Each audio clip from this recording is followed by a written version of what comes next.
নমস্কার, দেখছেন news room live. আমি অতনু রয়েছি আপনার সঙ্গে রয়েছি আমি মঞ্জিরা। এবং নিউজ রুম লাইভের শুরুতেই যে খবরে নজর রাখতেই হবে, রাজনৈতিক খুন, আরও একটি খুন, এবং এবারেও তৃণমূলের নেতা খুন, এবং এবারের এই খুনেও অভিযোগের আঙুল বিজেপির দিকে। নদিয়ার পর এবার পূর্ব মেদিনীপুর এবং হুগলির দাঁতপুরে জাতীয় সড়কের পাশ থেকে উদ্ধার পূর্ব মেদিনীপুরের মারিশদার নিখোঁজ তৃণমূল নেতা রিতেশ রায়ের দেহ। 7 ফেব্রুয়ারি থেকে নিখোঁজ ছিলেন রিতেশ, অপহরণ করে খুন বলে অভিযোগ পরিবারের।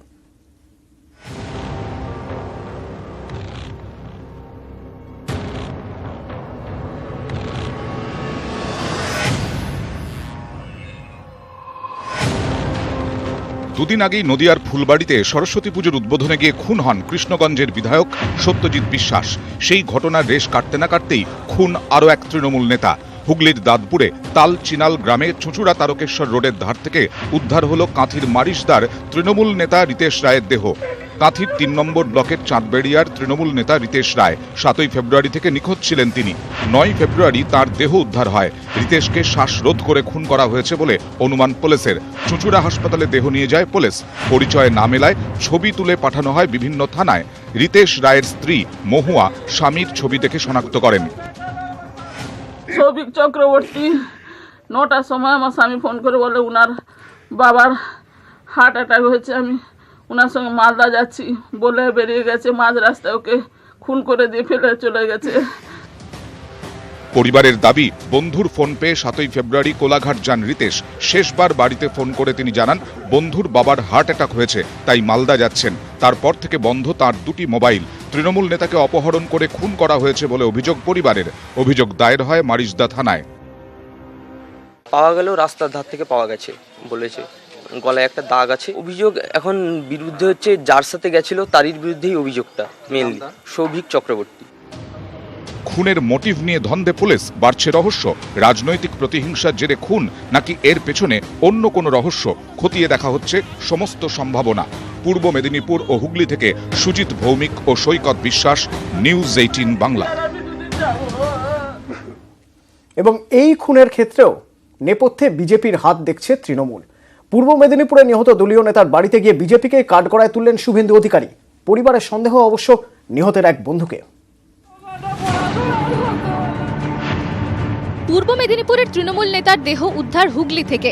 নিহত রিতেশ রায়ের পরিবারের দাবি, ঘটনার সূত্রপাত 7 ফেব্রুয়ারি। সেদিন সন্ধ্যে 7টা নাগাদ বাড়ি থেকে বের হন তৃণমূল নেতা। 7:30 নাগাদ স্ত্রীর সঙ্গে তার ফোনে কথা হয়। স্ত্রীর দাবি, রিতেশ বলেন রাতে বাড়ি ফিরে খাবো। এরপর 9:30 নাগাদ ফোনে বলেন তিনি কোলাঘাটে আছেন। বন্ধু সৌভিক চক্রবর্তীর বাবা হৃদরোগে আক্রান্ত হয়েছেন, তাই তিনি মালদা যাচ্ছেন। পরিবারের দাবি, পরের দিন অর্থাৎ 8 ফেব্রুয়ারি থেকে রিতেশকে বারবার ফোন করেও পাওয়া যায়নি। তখন তারা পূর্ব মেদিনীপুরের মারিশদা থানায় নিখোঁজ ডায়েরি করেন। 9 তারিখ সকালেই হুগলির দাঁতপুর থানা খবর পায় রাস্তার ধারে একটি দেহ উদ্ধার হয়েছে। উদ্ধার হওয়া সেই দেহ চিহ্নিত হলো সোমবার। দেহটি পূর্ব মেদিনীপুরের তৃণমূল নেতা রিতেশ রায়ের। চুঁচুড়া ইমামবাড়া হাসপাতালে ময়নাতদন্ত করা হয়। রিপোর্টে বলা হয়েছে শ্বাসরোধ করে খুন, গলায় দাগ রয়েছে, কপাল ও শরীরের বেশ কিছু জায়গায় আঘাতের চিহ্নও মিলেছে। পুলিশের অনুমান অন্য কোথাও খুন করে দেহ রাস্তার ধারে ফেলে দেওয়া হয়। কিন্তু খুন করলো কে, কেনই বা খুন, এই নিয়েই তৈরি হয়েছে রহস্য। পরিবারের সন্দেহ নিহতের বন্ধু সৌভিককে নিয়ে।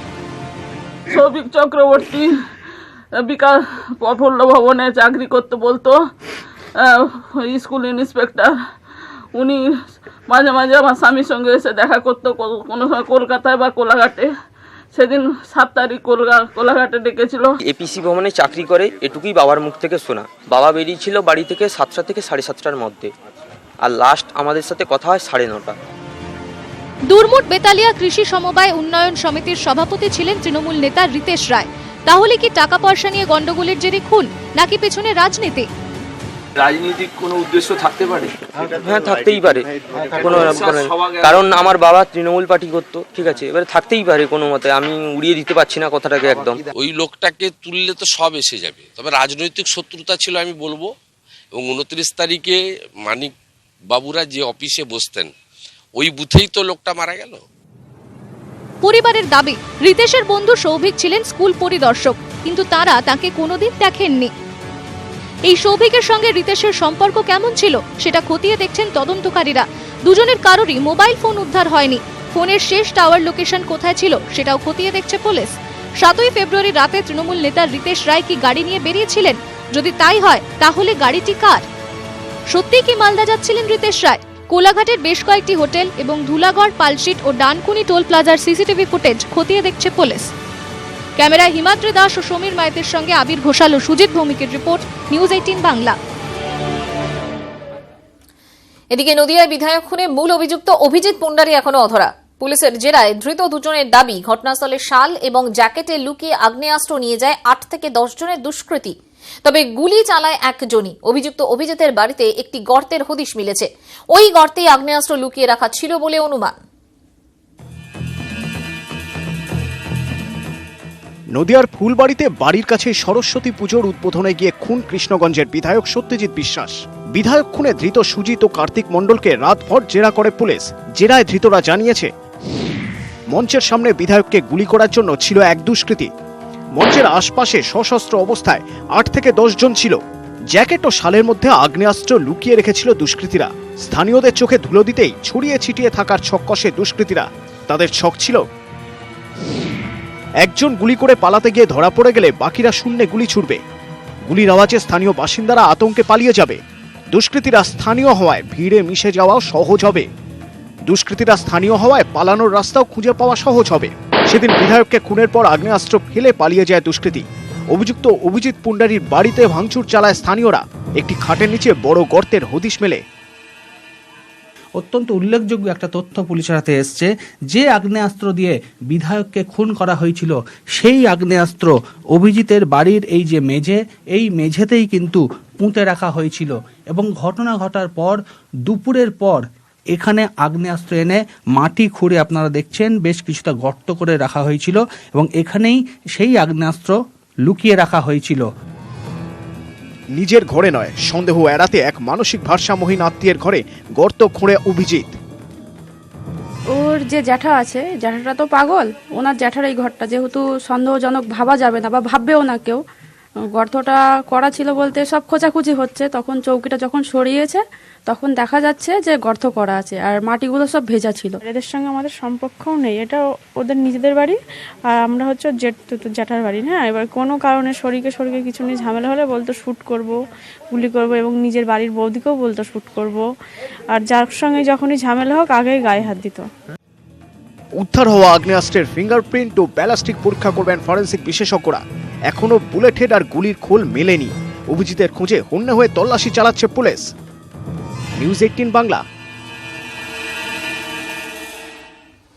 এবার একবার নদিয়ার তৃণমূল নেতার খুনের খবরে নজর রাখা যাক। কৃষ্ণগঞ্জের তৃণমূল বিধায়ক খুনে হাত রয়েছে আরএসএস বিজেপির। নদিয়ায় নিহত সত্যজিৎ বিশ্বাসের পরিবারের সঙ্গে দেখা করে এই অভিযোগ অভিষেক বন্দ্যোপাধ্যায়ের। অন্যদিকে বিজেপির নাম জড়ালে পাল্টা প্রতিরোধ হবে বলে হুঁশিয়ারি দিলেন দলের রাজ্য সভাপতি দিলীপ ঘোষ। নদিয়ায় তৃণমূল বিধায়কের খুন ঘিরে তৃণমূল বিজেপি দড়ি টানাটানি অব্যাহত। রবিবার গিয়েছিলেন পার্থ চট্টোপাধ্যায়। সোমবার হাঁসখালির ফুলবাড়িতে নিহত বিধায়কের বাড়িতে যান যুব তৃণমূল সভাপতি অভিষেক বন্দ্যোপাধ্যায়। মিনিট 40 কথা বলেন সত্যজিৎ বিশ্বাসের পরিবারের সঙ্গে। দোষীদের কোনোভাবেই রেওয়াত করা হবে না বলে আশ্বাস দেন অভিষেক। অভিজিৎ পুন্ডরি আরএসএস এর লোক। ওর মা বাইট দিয়ে বলছে আমার ছেলে বিজেপি করে, আর তৃণমূলের বিরুদ্ধে অভিযোগ উঠছে গোষ্ঠীদ্বন্দ্বের শিকার। এদের লজ্জা লাগে না? যুব তৃণমূলের নদিয়া জেলা সভাপতি সত্যজিৎ বিশ্বাস মতুয়া সম্প্রদায়েরও সদস্য ছিলেন দক্ষ সংগঠকও। তাকে খুনের পেছনে তৃণমূলের মতুয়া ভোট ব্যাংকে ফাটল ধরানোর ছক রয়েছে বলেও অভিযোগ অভিষেকের। মতুয়া সংগঠনের অন্যতম মুখ সত্যজিৎ এই জেলা, এটা তো অস্বীকার করা যায় না। এবং প্রধানমন্ত্রী ঠাকুরনগরে সভা করছে, তার 3 দিন 4 দিনের মধ্যে এই ঘটনা ঘটছে। এগুলো পূর্ব পরিকল্পিত। এদিকে বারুইপুর থেকে পাল্টা হুঁশিয়ারি শোনালেন বিজেপির রাজ্য সভাপতি দিলীপ ঘোষ। আজকে কেউ মারা গেলে বিজেপির ঘাড়ে চাপিয়ে দেওয়া হচ্ছে। এমএলএ, মন্ত্রী, জেলা প্রেসিডেন্ট উপস্থিত আছে মাইদিয়াতে, সেখানে গুলি চললো, একজন এমএলএ মারা গেল ওখানে। সবার সামনে যে খুনি বেরিয়ে গেল, তাকে ধরা হলো না। জোর করে বলা হচ্ছে বিজেপির লোক, আর বিজেপিকে দোষী করার চেষ্টা করছে, ভয় দেখানো হচ্ছে। রাজনৈতিক টানাপোড়েন চলছে। এদিন বিকেলে নিহত তৃণমূল বিধায়কের বাড়ি যান জ্যোতিপ্রিয় মল্লিক ও মমতা বালা ঠাকুর। তবে সত্যজিৎ বিশ্বাস খুনের রহস্য এখনো কাটেনি। মূল অভিযুক্ত অভিজিৎ পুন্ডারির গ্রেফতারের ওপর অনেক কিছুই নির্ভর করছে। নিউজ 18 বাংলা। রাজনীতিতে নামার পর টুইটারে অ্যাকাউন্ট এবং সেই টুইটার অ্যাকাউন্ট খোলার 24 ঘন্টার মধ্যেই তার ফলোয়ারের সংখ্যা তাকে প্রথম সারির 7 জন কংগ্রেস নেতার একজন করে তুলেছে। প্রিয়াঙ্কা গান্ধী ভট্রা এবার তার প্রথম রোড র্যালির খবর। একেবারেই অন্তত বলাই যায় এবার যে লড়াইটা কাঁটায় কাঁটায়। একদিকে মোদী যোগী, আরেকদিকে রাহুল প্রিয়াঙ্কা। উত্তরপ্রদেশের রণক্ষেত্রে নেমে পড়লেন প্রিয়াঙ্কা গান্ধী ভড্রা। লখনৌয়ে দাদাকে সঙ্গে নিয়ে করলেন রোড শো। পথে নামলেন কাতারে কাতারে মানুষও। সোমবার প্রিয়াঙ্কার টুইটার অ্যাকাউন্ট খুলতেই কয়েক ঘন্টার মধ্যে লক্ষাধিক ফলোয়ার।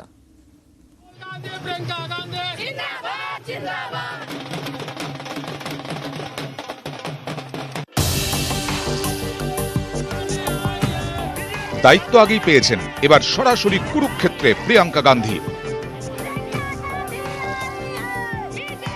কংগ্রেসের সাধারণ সম্পাদক হিসেবে পূর্ব উত্তরপ্রদেশের 42টি লোকসভা কেন্দ্রের দায়িত্ব তাঁর হাতে। সোমবার থেকে পথে নেমে প্রচার শুরু করে দিলেন প্রিয়াঙ্কা গান্ধী ভড্রা। প্রথম দিনেই উত্তরপ্রদেশের রাজধানী লখনৌয়ে প্রায় 12 কিলোমিটারের রোড শো।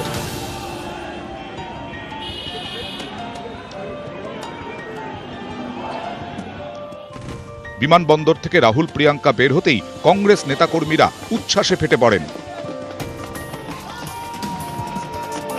শুরু হয় ফুল বৃষ্টি, সঙ্গে স্লোগান।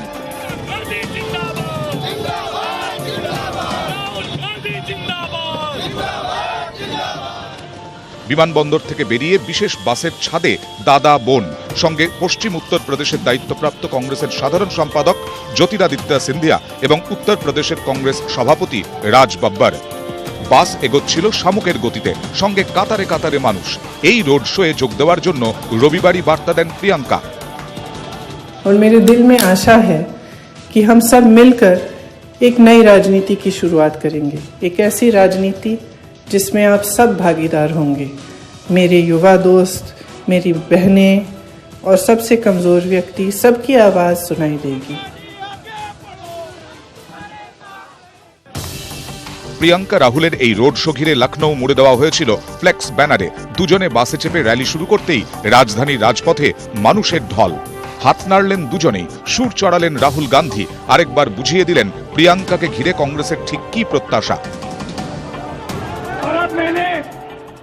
प्रियंका और सिंधिया जी को यहाँ का जनरल सेक्रेटरी बनाया है। इनका लक्ष्य लोकसभा में जरूर है, मगर इनका लक्ष्य विधानसभा में कांग्रेस पार्टी सरकार बनाने का है। পর্যবেক্ষকদের একাংশের মতে উত্তরপ্রদেশের রণক্ষেত্রে প্রিয়াঙ্কাকে নামানো রাহুল গান্ধীর মোক্ষম চাল, যার জেরে ভোটের মুখে চাপ বেড়েছে বিজেপির। এদিন সেই প্রিয়াঙ্কার রোড শোতে যা ভিড় হয়েছে, যা উন্মাদনা দেখা গিয়েছে, তা যাতে ভোট ব্যাংক পর্যন্ত টেনে নিয়ে যাওয়া যায়, প্রাণপণে সেই চেষ্টাই করবে কংগ্রেস নেতৃত্ব। কিন্তু উত্তরপ্রদেশে এবার বিজেপির বিরুদ্ধে জোট বেঁধে লড়ছে সমাজবাদী পার্টি ও বহুজন সমাজ পার্টি। সেক্ষেত্রে বিজেপি বিরোধী ভোট ভাগাভাগি হওয়ার আশঙ্কা উড়িয়ে দেওয়া যাচ্ছে না। রোড শো এর শেষে অবশ্য রাহুল গান্ধী বুঝিয়ে দেন, তাদের লড়াই জোটের বিরুদ্ধে নয়, লক্ষ্য একটাই, বিজেপিকে হারানো। कांग्रेस पार्टी किसी भी प्रदेश में बैकफुट पे नहीं खेलने वाली है, फ्रंट फुट पे खेलने वाली है। আগামী কয়েকদিন উত্তরপ্রদেশে থাকবেন প্রিয়াঙ্কা গান্ধী, কথা বলবেন দলের নেতাকর্মীদের সঙ্গে। অনেকে বলছেন রাহুল প্রিয়াঙ্কা জুটিকে দেখে কংগ্রেসের বহু কর্মী সমর্থকই ফের উজ্জীবিত। এর ফল কি ভোটে পড়বে? বিজেপি অবশ্য এসবকে গুরুত্ব দিচ্ছে না। তবে শেষমেশ কি হয় জানা যাবে লোকসভা ভোটের ফল বেরোলেই। নিউজ 18 বাংলা। লোকসভা নির্বাচনের আগে মোদী সরকারের রাফাল অস্বস্তি আরও বাড়ল। রাফাল চুক্তিতে প্রধানমন্ত্রী দপ্তরের হস্তক্ষেপের কথা আগেই প্রকাশ্যে এসেছে। এবার চুক্তি থেকে দুর্নীতিরোধক জরিমানার শর্ত বাদ দেওয়ার অভিযোগ কেন্দ্রের বিরুদ্ধে, যা নতুন করে বিরোধীদের হাত শক্ত করল। নির্বাচনের আগে চায়ালা আর নির্বাচনের পরে রাফেলওয়ালা, এ তো পর্দা কা পিছা মে তো কুছ হ্যায়, এ তো সচ হ্যায়। লোকসভা ভোট যত এগিয়ে আসছে, ততই যেন রাফাল জালে জড়িয়ে পড়ছেন প্রধানমন্ত্রী নরেন্দ্র মোদী। প্রতিরক্ষা দফতরকে এড়িয়ে প্রধানমন্ত্রীর দফতর রাফাল চুক্তিতে হস্তক্ষেপ করেছিল। মোদী সরকারের অস্বস্তি বাড়িয়ে এই তথ্য প্রকাশ্যে এনেছিল দ্য হিন্দু দৈনিক। এই নিয়ে তোলপাড় হয় সংসদ। দ্য হিন্দুর সোমবারের আরও একটি রিপোর্ট, নতুন করে মাথা ব্যথার কারণ হলো কেন্দ্রের। প্রতিবেদনে দাবি করা হয়েছে রাফাল চুক্তি থেকে বেশ কয়েকটি গুরুত্বপূর্ণ শর্ত বাদ দিয়েছে মোদী সরকার, যাতে উপকৃত হয়েছে দাসো অ্যাভিয়েশন এবং MBDA ফ্রান্সের মতো দুটি বেসরকারি সংস্থা। In DPP 2013, the standard clauses are an anti-corruption clause. There shall be no commission agents. We shall be able to scrutinize accounts. All those clauses were taken away. 2013 সাল থেকে দেশের প্রতিরক্ষা চুক্তিতে দুর্নীতি রুখতে কিছু বিধিবদ্ধ শর্ত রাখা হয়।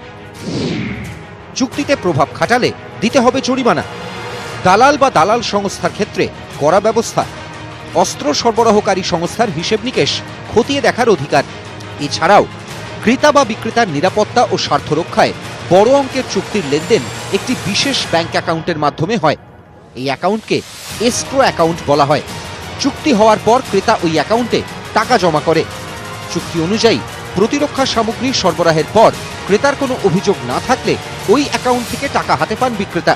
2016 সালের 23শে সেপ্টেম্বর রাফাল চুক্তি স্বাক্ষরিত হয়।